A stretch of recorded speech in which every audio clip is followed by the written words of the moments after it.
Welcome to the HCI family of podcasts. We're your source for personal, professional, and organizational growth and development. We share our own original research, explore industry trends, and interview executives and thought leaders from across the globe. Join us for practitioner-oriented content around all things leadership, HR, talent management, organizational development, and change management. Maximize your personal and organizational potential with the HCI family of podcasts. Dr. Jennifer Nash, welcome to the conversation today. Thank you so much for having me, John. I'm delighted to be here. It is a pleasure to be with you. You're joining us from Austin, Texas. I'm south of Salt Lake City in Utah. And today we're going to be talking about your recent book, Be Human, Lead Human, How to Connect People and Performance. I love the title. I'm super excited to talk about the contents of your book and really unpack and explore this together. As we get started, I wanted to share Jennifer's bio with everybody. Jennifer Nash is an executive advisor, leadership expert, and consultant to Fortune 50 organizations such as Google, Ford, ExxonMobil, JP Morgan, IBM, Boeing, and Verizon. She is founder and CEO of Jennifer Nash Coaching and Consulting, helping successful leaders connect people and performance to deliver exceptional results. Jennifer's 25-year resume includes serving in executive and leadership roles at Deloitte Consulting and Ford Motor Company, and as adjunct professor at the University of Michigan. She contributes to Harvard Business Review, has presented her research at Columbia University, and is a Harvard McLean Institute of Coaching Fellow. She is the author of the best-selling Be Human, Lead Human, How to Connect People and Performance, which we're going to be discussing today, and a leadership book designed to elevate leadership skills and enhance individual and organizational effectiveness. I love that. Thank you so much, Jennifer, again, for joining us. Anything you would like to highlight by way of your background or personal context before we just dive on in? No, I think we're ready to just dive in. Okay, cool. Well, I always like to ask authors, why this book? Why now? There's lots of leadership books out there. There's tons of leadership books out there. So what was it that compelled you to write this book at this time? Books are a labor of love. It's a lot of hard work. There's lots of people in this space. You're spending tons of your time and energy doing consulting work. You're thinking about this stuff all the time, but to put it down on paper, right? To actually type it out, to get it put down, to go through the editing process, all of that, that's hard. It takes a lot of time. It's a different kind of work than probably what you're usually used to doing. So what really motivated you to go this path to do this book at this time? So one of the things that really motivated me to sit down and write this book and take the time, as you indicated, it takes a lot of time to do this. And it's not something that is your normal course of daily activity. So in the course of conversations with clients, certain things kept popping up over and over and over again around, the leader effectiveness. And I felt like if there was a way that I could codify all of the information that I've been sharing with people and get it into one place, and then share that as a resource, with clients when they're asking, it would be a way for me to reach a lot more people and help people improve the capabilities that they're seeking to improve. Because I can't coach everyone, I can't consult with everyone. So this was my gift to the world to help leaders be more effective in their work and create the kinds of workplaces that we all want to be in. That's always been my thought too. Like, I'm a professor. That's my full-time gig. I do consulting work on the side. I do things like this podcast on the side, and I love doing it. And I don't, it's nice to earn income. It's nice to earn extra income, but I really don't do it for that. I do it because I want to disseminate. I want to reach people. I want to help more organizations. I want to help more people, right? And having these types of conversations, if I can reach more people and help more organizations and more people because of the conversation we're having today, and more people become aware of your book, more people buy your book, and they learn from it, I feel like I am doing a better job as a professor. If I am able to help more of my students, so I'm able to help more executives. And I think by and large, I think that's what motivates most of us. I mean, there are certainly plenty of, self-interested individuals wanting to earn money, and that's not a bad thing either. But I think there's just a real desire to just make the world a better place. Like, let's just improve the circumstances under which leaders lead and people work. let's just make organizations better. Let's make the employee experience better. And I really do think that's what's driving most people. It really is. A lot of the clients that are coming to me these days, they really, one of the first things they say is, I want to make a change because I want to have more of an impact in the work that I do. And I want that impact to make the world a better place. And when we look at what's happening right now with, companies and leadership essentially really wanting to go back to status quo, right? Before COVID, when things Hmm. were all sort of um, in a predictable format where we didn't have, unexpected things happening like a pandemic, Yeah. you see that, there is a need for this because we're not going back to status quo. There will never be that status quo again. We have a new status quo now, and organizations that are ahead of that curve and willing to change and evolve will be the ones that win the talent war. And that talent war is fierce. And it's fascinating to me. Like, it's not surprising, I suppose, because people like what is comfortable, people like what they're familiar with. And so the fact that many leaders are trying to revert back to like what things were like pre-pandemic shouldn't necessarily be a surprise. But it is fascinating to me that we learned so much during the pandemic. We learned Mm, so much about the value of the flexibility. We learned so much about what people were capable of. yeah. And now we're just going back. Why are we just going back? Why can't we just learn from that, pivot, like move forward? Yeah. Because we gained so much momentum. we you And know we talk about the future of work, and so many people, I think, aptly observe, like, we launched ourselves forward, you know, into the future of work more yeah. rapidly. Why take steps backwards? Like, that just blows my mind, especially in ways that are going to hurt people. Why would we do that? But again, human nature, we like what we know, we like what we're comfortable with. So it does make sense. But yeah, it is a bit of a head scratcher. Yeah, I would offer that there's a couple reasons why, we want to go back to that status quo. I think one, first and foremost, people are uncomfortable with change, right? And Yeah. we know from systems that when there is some kind of outlier or something different that happens, the system ejects the outlier. And it's a Yeah. little bit of the same thing with people, right? When they have something that happens that is out of the norm, we want to default back to that status quo as quickly as possible to feel like things are back, in equilibrium. I think Hmm. that's one reason.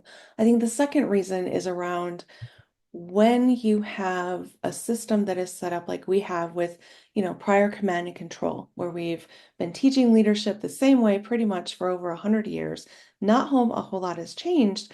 And leaders, as soon as COVID hit and they had to lead in a different way, they looked in the toolbox and said, oh my gosh, there aren't really that many tools in here to lead people. So what am I going to do? So that was also, I think, a second reason why there's this desire to go back to the status quo. And then I think the third reason has to do with financial implications. So organizations invested a lot of money into these, buildings and, different resources that they have for their companies. And if those are sitting empty, they're not realizing any kind of return on that investment. So that I think is another reason why there's this insistence on let's go back to status quo. Let's have everyone come back to the office 5 days a week, right? Like we're seeing with some of the tech companies now, creating these mandates for organizations. And I just saw someone recently who said, oh, there's all these rage applications happening on LinkedIn right now because people are very upset that they're being asked to, go in 5 days a week when during COVID they were trusted to work from home. And maybe that was just by default. Yeah, and I mean, I think you're absolutely right. I think those are the reasons why we're seeing back to office mandates and why things are reverting back to pre-COVID kind of status quo. I just think those are mostly stupid reasons, but they're understandable. Like, again, human nature, we resist change. We like what we know, we like what we're comfortable with, and what we're Mhm. comfortable with is command and control. What we're not comfortable with, especially kind of older generations of leaders, is remote work, hybrid work. How do you manage people when you're not like wandering around the office checking in on people when they're sitting there, right? And so Yeah. I get it, but times are changing, so like we do have to Yeah. figure out how to lead in a remote world. I also like when I hear you're not advocating for it. But when I hear that argument of we have all this money in these buildings and so we better bring people back, that is the Yeah. dumbest argument. That sunk cost fallacy is like the dumbest thing. Like, okay, so you have that expense, figure out what to do with it, maybe get out of that lease as soon as you can. But that's not a reason to like Mm. force everyone to come back and then lose good people because they don't want to have the restrictions on their flexibility. Anyways, that's a pet peeve Yeah. of mine. But Yeah. you're right. That's definitely a reason why people are Yeah. giving for forcing people to come back. Well, it's so interesting too, right? Because now we have people saying, oh, well, you've got to be back in the office 5 days a week. And some people are saying, well, maybe that's actually a disguised riff, right? Maybe we do want to have attrition. Maybe we do want to let go of a lot of people. We don't want to have the negative backlash of announcing that we're going to let people go. So we'll just call people back 5 days a week. And then those who opt out of that, we have natural attrition. So there's that dimension of what's happening right now as well. And I don't condone any of these things, by the way. I think it's fascinating to watch what's happening and how it's happening. And we may have another great recession of 2024 on our hands shortly. Yeah, absolutely. It's all fascinating. So, as we're observers looking at all of this, it's just Yeah, it's such, as a social science researcher and as an yeah, organization's researcher, and professor, I look at this just as a researcher and I'm like, oh, this is so interesting. As a consultant, I'm like, oh, come on, like, can we not shoot ourselves in the foot? Um, so I also have that hat exactly. on. Okay, so let's talk a little bit more about your book, though. You talk about how leadership is evolving. We've kind of alluded to this a little bit, Yeah, right? Because the nature of work is shifting.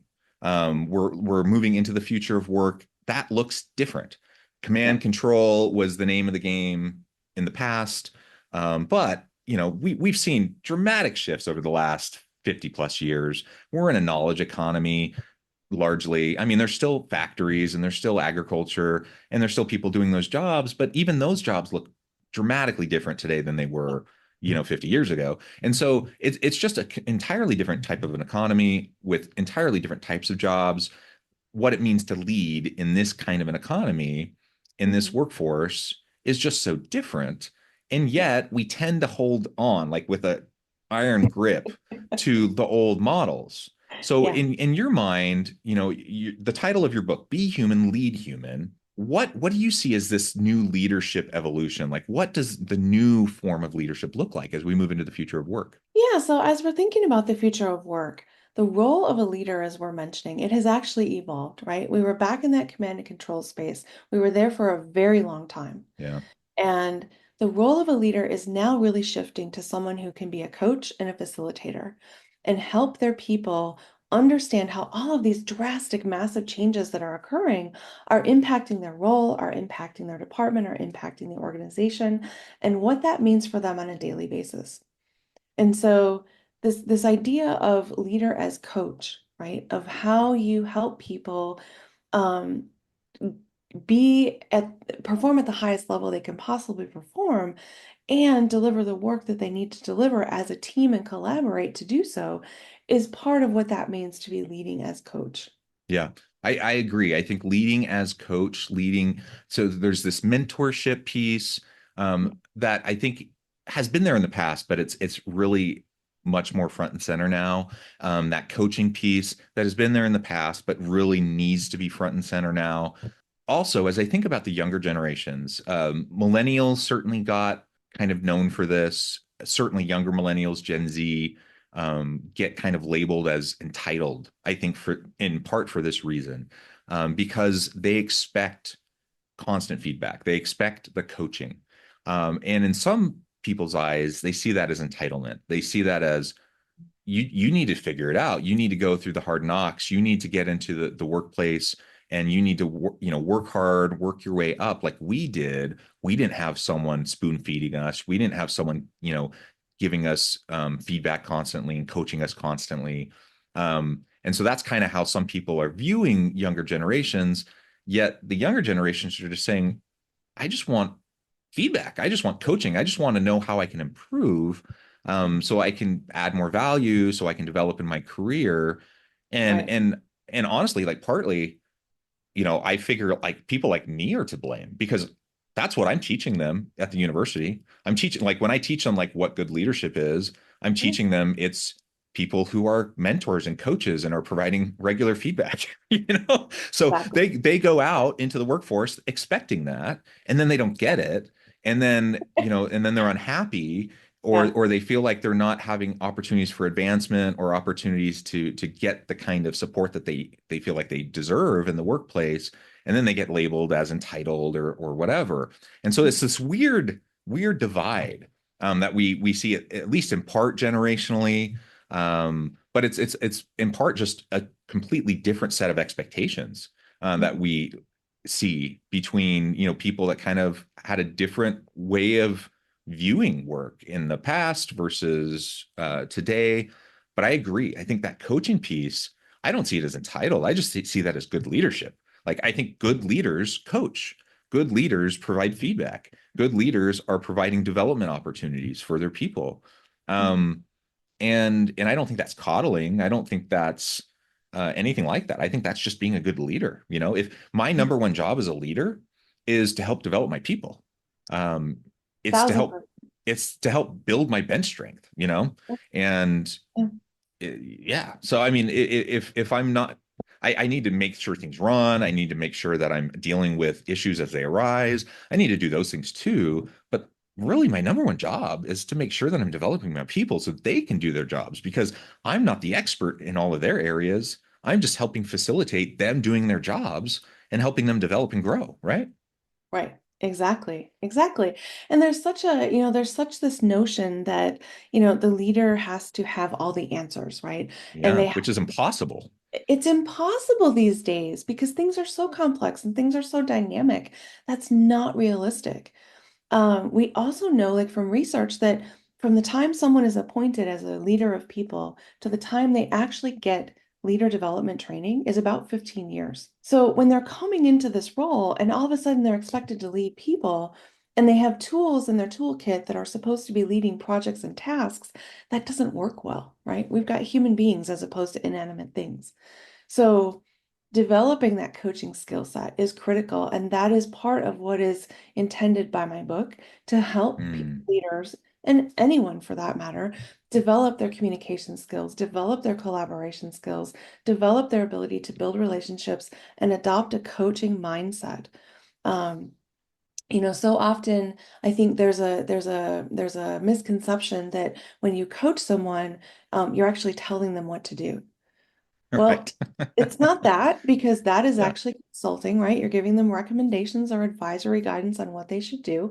But coaching is more of it helps people elicit what is inside them and helps them realize how to go about doing something. So, yeah, there is an element of you may have to struggle through this a little bit. I will be there to help guide you on the side, right? But I'm not going to be telling you what to do.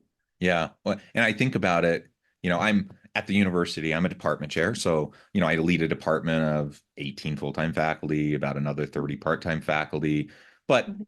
academic leadership's different than like corporate leadership. There's a lot of autonomy, a lot of flexibility, right? And so Yeah. really what I think is more applicable is like when I'm teaching a class, I teach like an organizational leadership, organizational development and change management class, and we do these consulting projects. So we'll form teams. I'll have like 4 or 5 teams of 4 to 5 students each doing consulting projects with organizations. And each of them are like essentially self-managed teams where I'm the coach and mentor as the faculty member. Mhm. We go through the curriculum, and while we're learning about OD and change, they're actually doing a project in real time, applying what they're learning, right? And I have to scaffold it. I have to make sure that they feel supported and they can kind of apply what they're learning, because they're novices and they're figuring it out Mhm. as they go.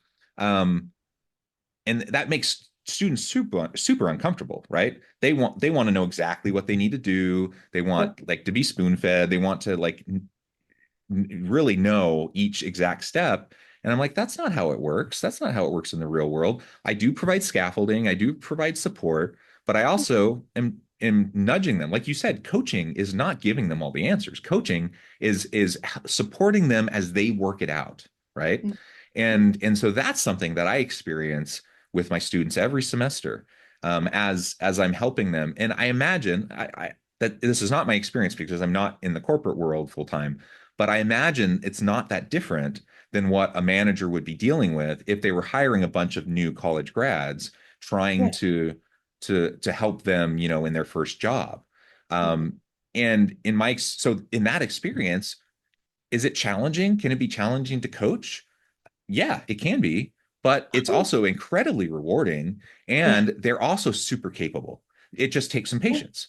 And but they learn and they grow, and they come such a long way over the course of 4 months of a semester. Like, it is Mhm. amazing to see the arc of their development and their learning during Yeah. that time, which is so Yeah. rewarding, and it's rewarding for them. So when they have someone who's there to support them, not coddle them, not spoon feed them, but like be there to scaffold and support and to coach, like you were Mhm. talking about, it's amazing what they can accomplish, right? Mhm. And that's what a good leader in a corporate setting can do, Yeah. if they're willing to commit. And I'm not spending like endless hours doing this. By the way, I have other stuff I'm doing. Like, I have other responsibilities. I can't spend 40 hours a week helping students in this one class. Um, so I have to manage my time well. I'm not spending endless hours doing that. Obviously, a manager in an organization can't spend endless time coaching their people either. You can, but you can't. I guess my point is, you can do it though. Like, you can commit to coaching your people. You can Mhm. make sure that you're devoting enough time to do it well, Mhm. and you can find great results from it. And people will perform at a high level. They'll Yeah. be super satisfied and happy about it Mhm. because they're developing and growing, which means they're going to have future opportunities. Mhm. They're going to be energized because they're going to see what they're learning and how they're developing, and it's a Mhm. win-win for everybody because there's increased high levels of performance. Yeah, absolutely. And a great, a case study around that is one that I include in the book. I tell the story of how, when I was working at Ford Motor Company, we use these human leadership, as I talk about in the book, principles and practices to help the organization move forward. Right. And for people who are listening who are thinking, oh, this seems really, woo-woo, or this seems like, oh, it's too soft or it's too fuzzy, it's not going to work. I would invite them to consider that Ford Motor Company, at the end of Fort Alan Mullally's CEO tenure, they had increased their stock price 1,837%. Yeah. Engagement rates had gone from 40% to over 90%. So, for anyone listening, if they are needing a leadership model that delivers optimal performance and helps your people grow and evolve, this is an optimal way for them to start making that shift in their own organizations. Yeah, yeah, I love it. Well, Jennifer, this has just been a really great conversation. I note the time. I need to let you go here in a minute. We could talk for hours, I think, but we will need to probably end it here. Before we end, I wanted to give you a chance to share with the audience how they can connect with you, find out more about your work, where they can find your book, and then give us the final word on the topic for today. Sure. So people can connect with me at my website. It's drjennifernash.com. That's drjennifernash.com. There I have the book. They can find more information about that. I have a complimentary assessment that they can take to help them identify where do they fall on that human leader continuum. In other words, where are they from a command and control perspective versus a coach and facilitator perspective.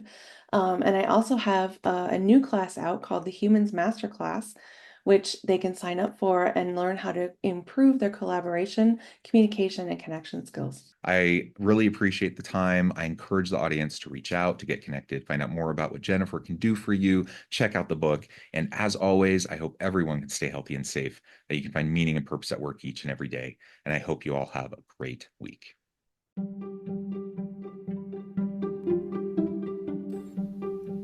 Thanks for joining us for this episode of the podcast. We hope you stay healthy and safe, and please join us again soon.